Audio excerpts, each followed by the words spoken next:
Yeah, I'm Tech Sergeant Matthew Massey with the 711 Special Operations Squadron out of Duke Field, Florida.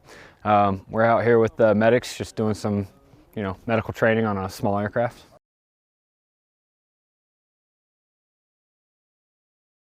So what we're training them on today is field loading a litter onto the aircraft, going through various configurations, trying to figure out what works best and how to go about that. I've seen some teams approach the aircraft with one person in front. I've seen some teams approach the aircraft with two people on each side and one person gets in the aircraft.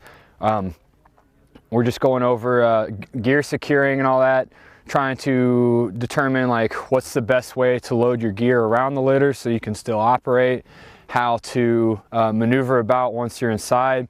Outside of the aircraft, we went over basic things like, chopping points, antennas and all that stuff, like don't grab here, move here, watch out for the propellers. On this particular aircraft, the propellers are located extremely close to the crew entrance door, so it is imperative that if you're working around, you're keeping an eye out for that. I went through an emergency egress training where we covered all the emergency exits, moving aft to the forward of the aircraft. We also covered basic systems like fire extinguishers and other emergency equipment, the crash axe location, and our medical kit location.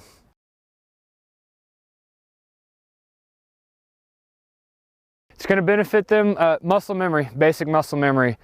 So when you have a much larger aircraft, you have a lot more space to operate. Space isn't a premium, so you can just kind of not necessarily be willy-nilly, but you have more room to work with. It's going to benefit them by giving them experience to work in a much narrower confine, We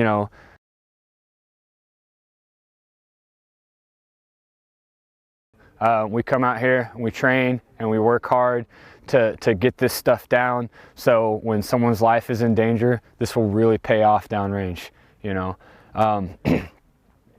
Honestly, just knowing that through this training that we provided, we can somehow provide the opportunity to help a fellow American out downrange in the future, that's worth everything, worth every bit of what we do.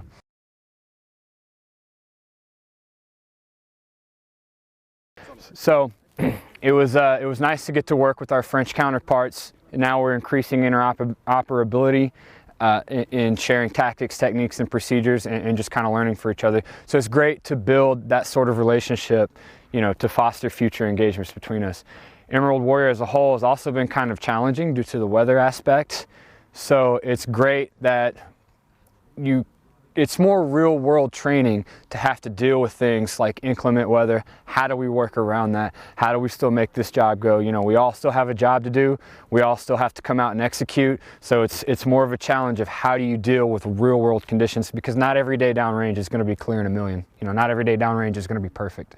It is extremely important to work in the cold, because in a hot desert environment, or even in a more mild environment, you're not carrying around a bunch of cold weather equipment.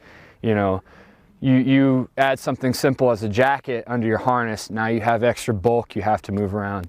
It gets to a certain temperature, you got to start wearing gloves. That's going to reduce your dexterity. You're not going to be as nimble in certain aspects.